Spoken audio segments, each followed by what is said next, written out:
Really quick before we jump into this video, I just want to let you know, it looks like Raised by Wolves is going to be canceled from HBO.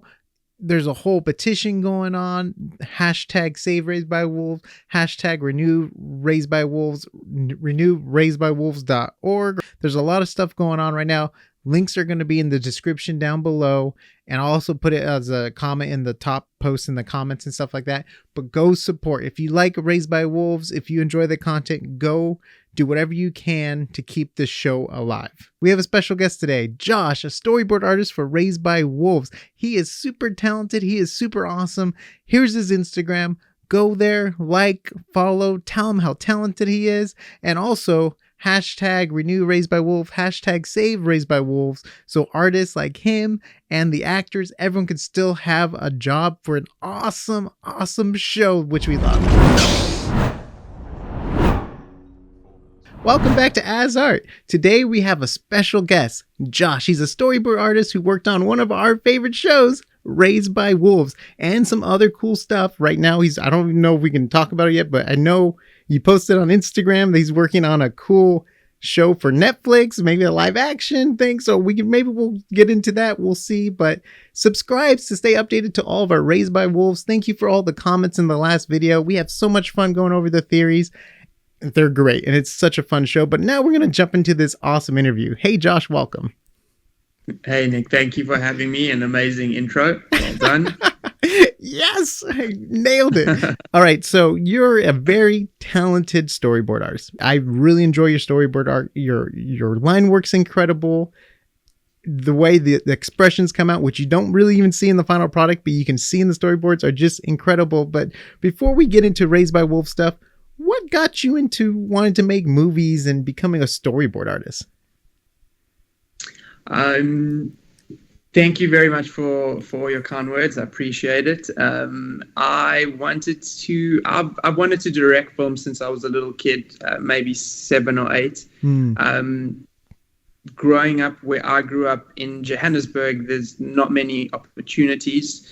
So it's been quite a long road. I have a traditional art background, honors degree in fine arts, and kind of moved to Cape Town and slowly worked my way into the film industry, and got some advice from some guys in film.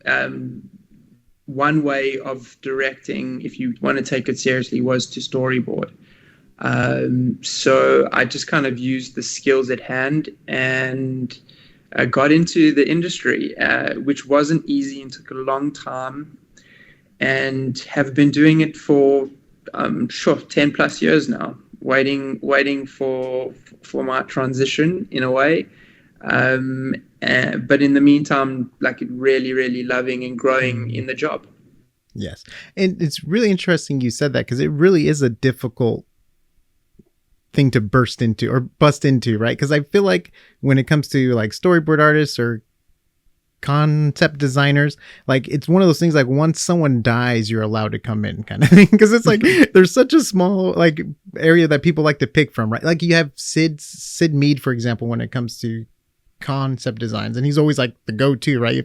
If they can get him, they're gonna get him, but then it's like the one after him, and it's like, how do you break in? And it's tough. That's like working multiple jobs at once, probably getting underpaid, but working 3 times harder than you would normally, and it's a total hustle to get in. 100%, Nick. It's a bit of a grind, and it is a very cliquey industry. And you do have in the beginning, there was a lot of time I spent waiting for jobs and saying no to other jobs, and that's very difficult, especially when you need the money. Yes.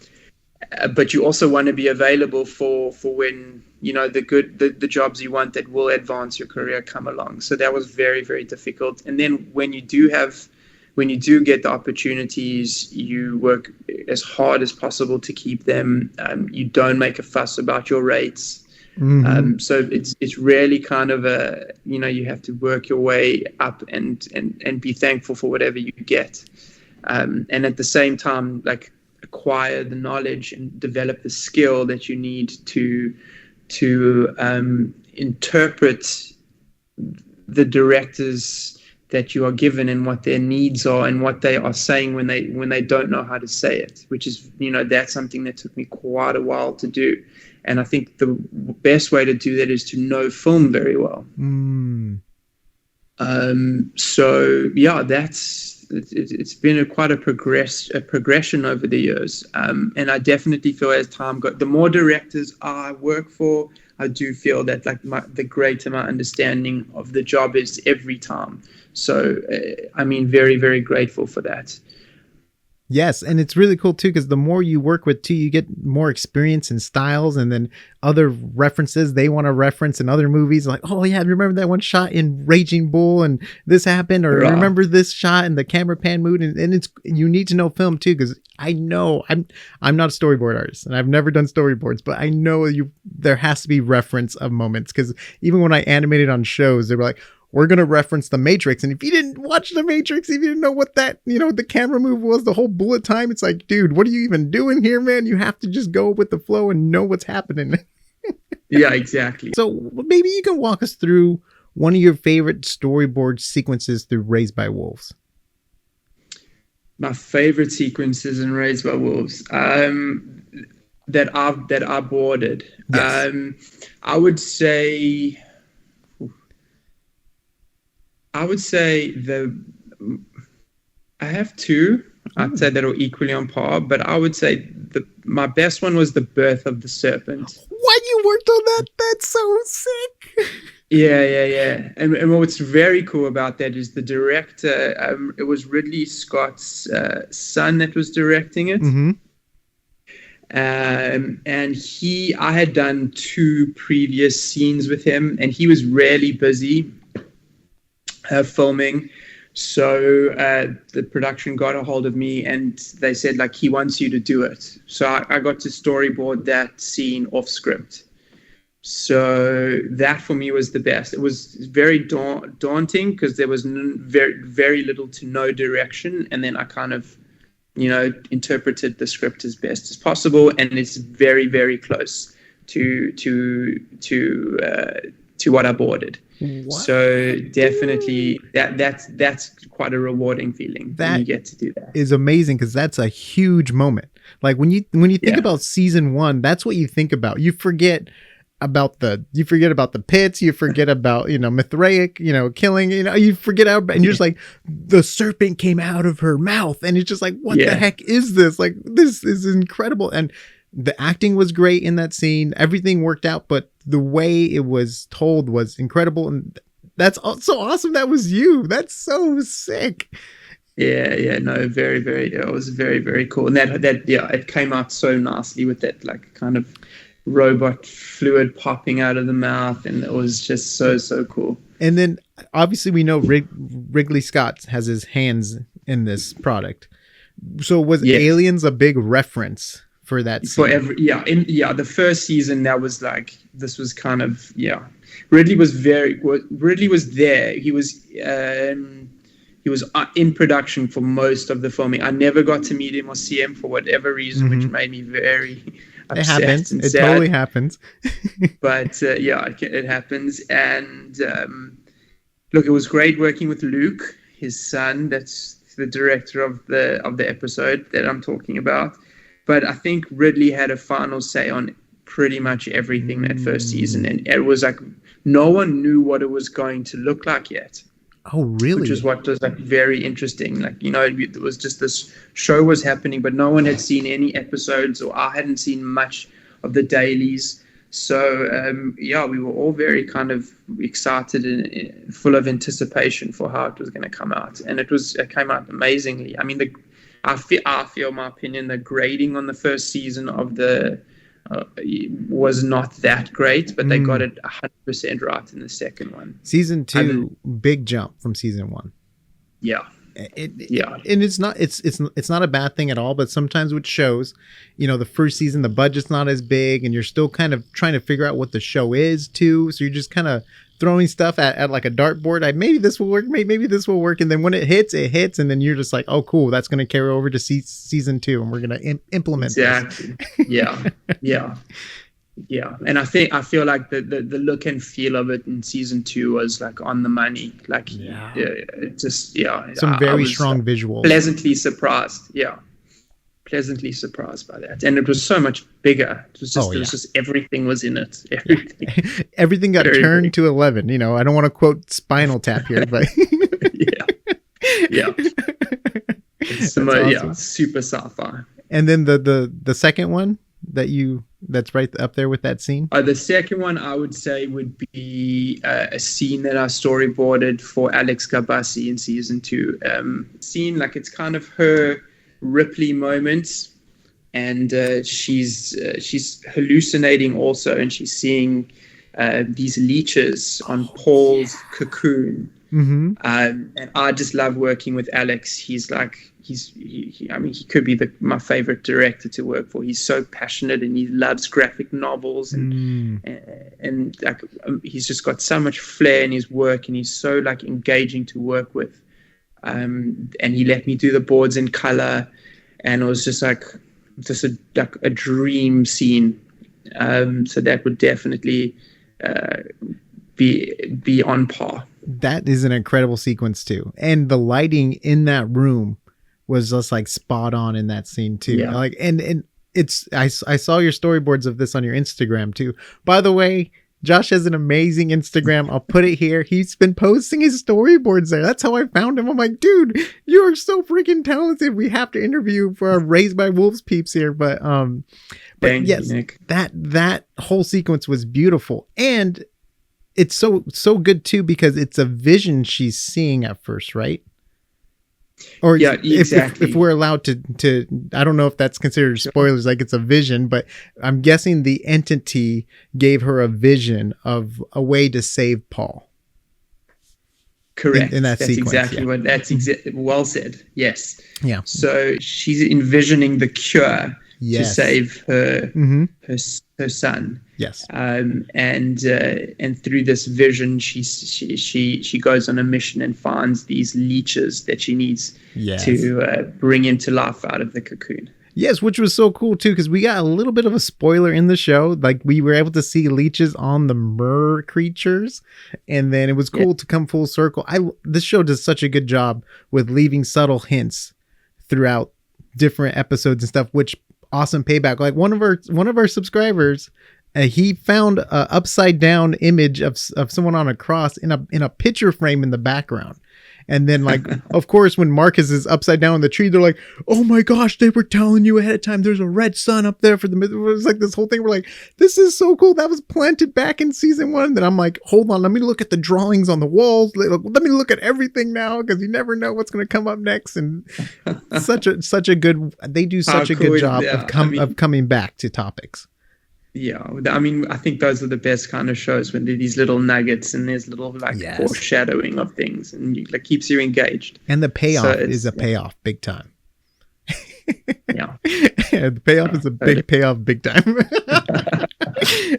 And then one other thing I wanted to talk about. So we know Ridley Scott is involved in this. Is he so? And you mentioned a little bit, he was very hands-on season 1. When it comes to final, was it that way for season 2 too? Was he pretty involved? I think he wasn't from there. what you know. From what I know, he wasn't. Well, I know he wasn't in South Africa filming when we were.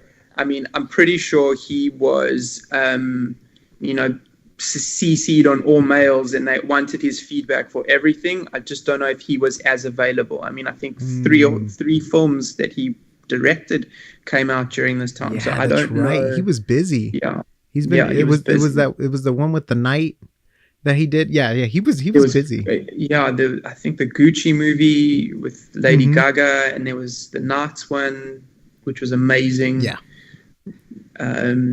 Yeah.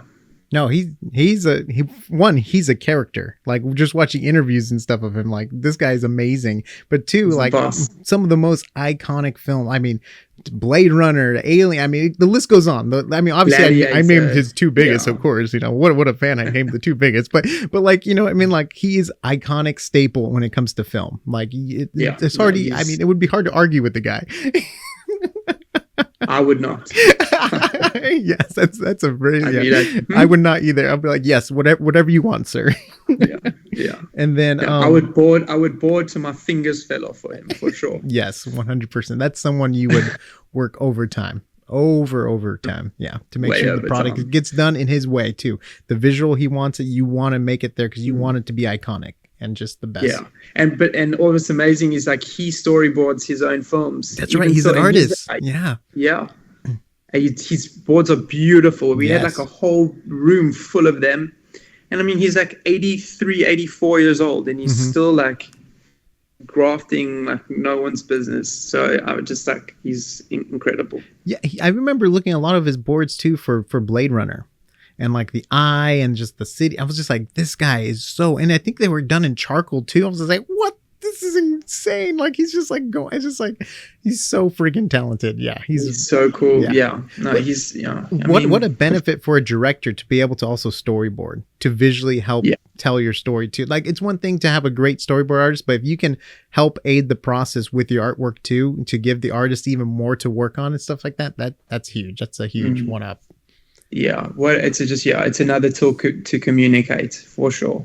Aaron G is like the showrunner on the show, basically, right? Like we know Ridley Scott is obviously his name's on the front and all that stuff, but Aaron's really the one pushing this story through, or at least seeing it through, right? I think Aaron is very, very involved in everything. I'm pretty sure that like he got final say in many, many things, and I think he also saw the show from the feedback I overheard. He saw it very much so in its entirety, like where it was coming from and where it was going and what's happening in the future. Like Aaron is very much the person that decides and figures that stuff out. Yes. And he's doing a great job because season 2, so many questions for season 3 too. And I know our comments there's gonna be a lot of comments in this video, probably like, ask him this. I'm like, he's not the story writer. He's just the storyboard artist. So he doesn't have answers. And I'm pretty sure if someone did know, they would not say much. Yeah, exactly. No one wants to be blacklisted. Everyone wants to keep their jobs. And we do not want to get you in trouble. That's why I'm trying to make sure I'm like, oh, are we good to talk about it? Just any little thing would not want to get you in trouble. And no, you can't. Oh yeah. How many iterations do you go through for storyboards? Oh, wow. So, I mean, it depends. It depends on the director. It depends on what's happening. Generally, storyboards, from my experience, particularly on a show that may be like VFX heavy or props heavy or anything that there's going to be a lot of people that need to give their opinion on things, is the reason for storyboards. Yeah. So it's not necessarily for filming on like filming that day. We need the boards. It's more for like opening discussions between the different departments. And then, so that affects the storyboards and the process in which it's done for a lot of the time. So you could go from anything up to 7 drafts. Like you'll do one big main draft that will get distributed to all the director will sign off of it, and then it will be distributed. And then all the different departments say, look, we can't do that. This is only this hard. This needs to be there. We can't put the camera there because we've got X there. So, and then that all kind of gets feedback to the director, and then through me, I make the revisions. It gets sent out, and it kind of goes on this loop until everyone's happy, and then that's the final one distributed to the whole crew. So it happens quite a bit. It's kind of like even like VFX shots too, because a director can always change their mind. Correct. Yeah, but also it's like when it comes to live action, you need to do that, and also like directors have quite a limited say when it, there's certain kind of possibilities. It's not like, if you're doing an animation where like a director and storyboard artist are kind of working out how everything is going to be, and the only limitation is, the storytelling. Whereas this is actual like physicalities, what's possible, what's within the budget, etc., etc. Yes, no, you got it. You're right on the money with that. You explained it so much better than I did. So if it's like a fully CG shot, your storyboards are going to, you kind of like don't have a limit, right? When it's like fully CG, you can have more fun with camera angles and stuff like that. Correct. Yeah. So yes. I mean, it also depends on the time. I think the more detail heavy the shots are, and the budget and all of that kind of also comes into effect with the CG stuff. Hey, budgets, but it's darn also it. Budgets, darn it, they always limit us. Yeah, exactly. And that's always a pressure. That always is the pressure. But sometimes the most creative stuff comes out when you have a small budget, because you can really find a way to make it work without having to have the big budgets to do it. It's like, well, if we can't do that, let's do this. Let's build this prop. Let's do this. And sometimes that's like the most iconic shots too. Yeah, that's good storytelling. I think that's when your storytelling skills come in. Is like, you don't necessarily need, like a lot of the you said you worked on Avengers, which is amazing, but like a lot of those kind of Marvel movies and even the DC ones where there's a lot of like crashing, buildings crumbling down, and like it's like everything is so amazing and epic, and you'd never think you'd see a film like this, but like I leave like exhausted in a way, it's because draining. they didn't. Yeah, it's draining. It's so much stimulation, and like to come back to what you were saying now is like, if you keep it simple and you tell the story in a small way, it's like you don't need a big budget. You just need to like be engaged in what you're watching. It's true. It's so true. Yeah. So I honestly, like, I find like these like big epic movies, I as much as I love film, I get like fatigued through them. It's as if like my brain can only process so much. It's true. Yeah, and even the designs are getting more complicated. Like, I always use Transformers as an example. There's so much going on where their silhouettes almost start to blend, and there's so much gears and gadgets, it's like hard to even tell who's who. Like when they designed Mickey Mouse or other simple characters, it was silhouette based first, right? Like how can you spot this character with 3 circles and like a tail and like a body, like right away? So it's like simple. And then obviously it's a car that's transformed, so I understand. But if you look at the animation or the animated original Transformers, they're basic shapes, right? You got like the red square, white legs, blue on the bottom. So it's like very easy to spot, and the silhouettes are so strong and stuff. But the new Transformers is just muddy, or the new Ninja Turtles.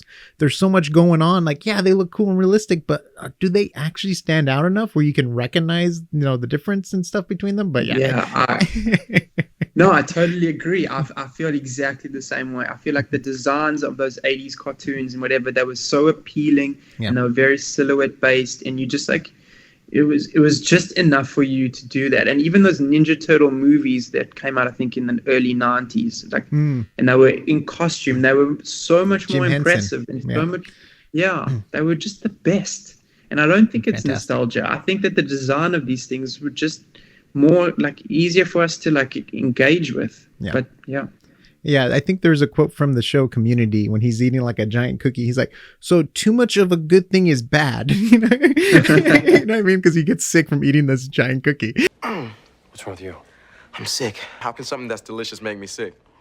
Unless too much of a good thing is actually a bad thing.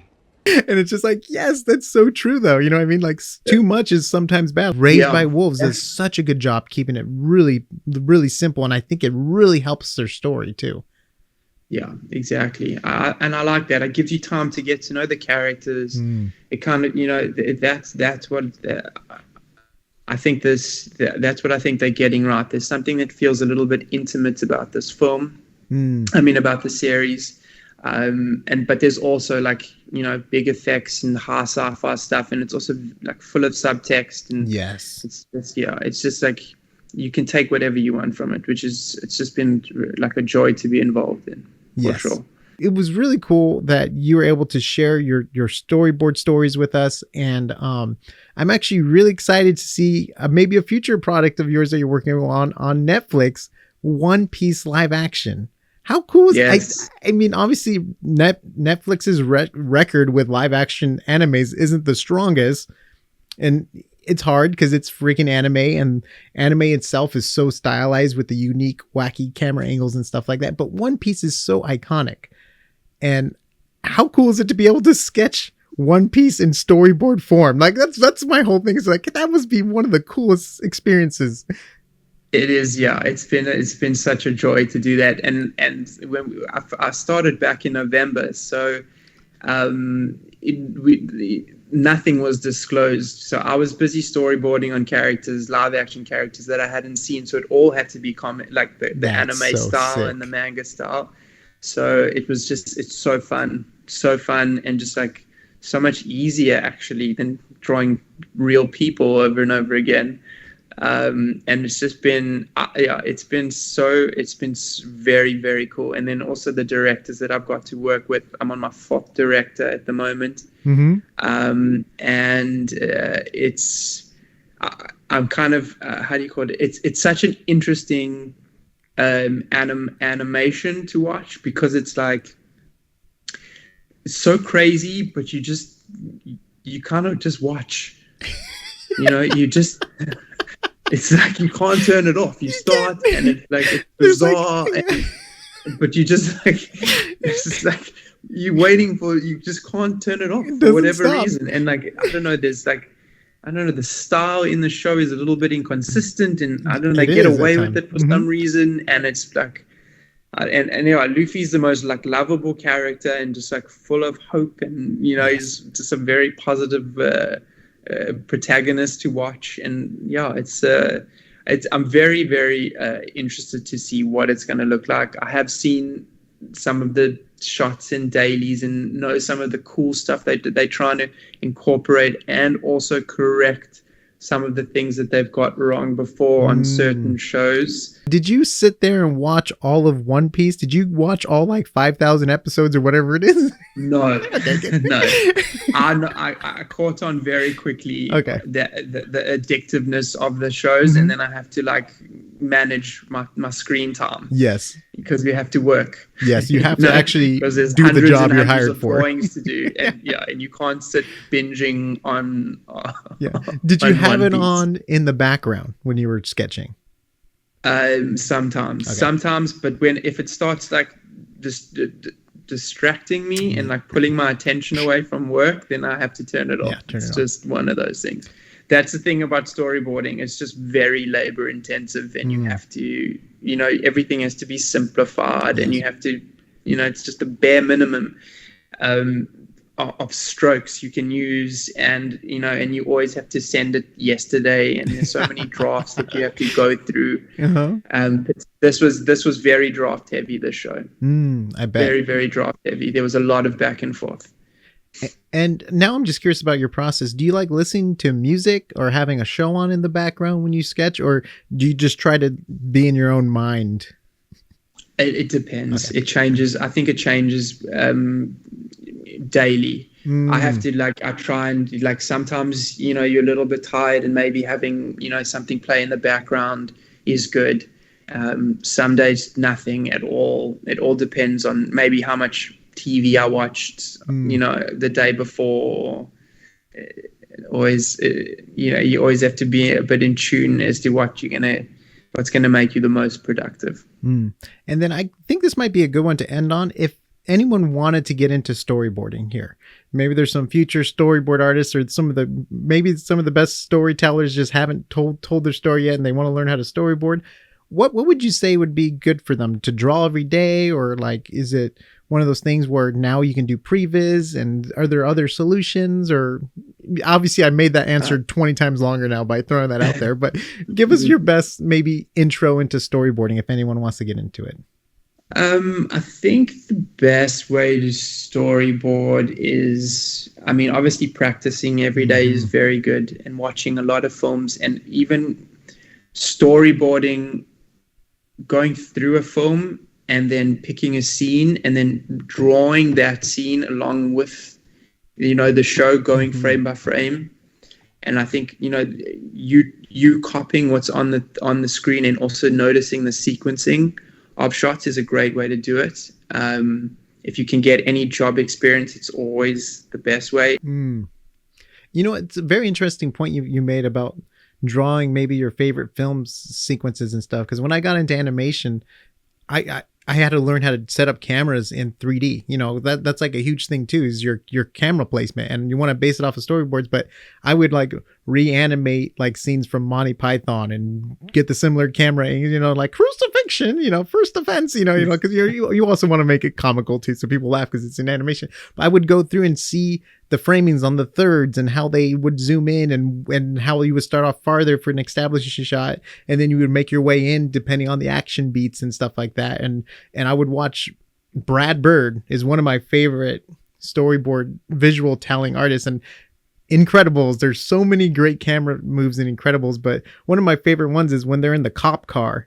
And it's cool because, you know, you have the 180 rule, right? You don't want to break the 180 rule, but the only way to break it is when you show the audience that you're breaking it. You know what I mean? It's like, okay, now we're going behind them now. And then you're behind them and then you come back, but you physically have to show certain things. Yeah, there's so much to learn. And there's a lot of great videos on YouTube too, which is great to at least start getting your feet wet and stuff like that. But thank you so much, Josh, for coming on. This has been so much fun and amazing. Thank you for sparing some time all the way in South Africa.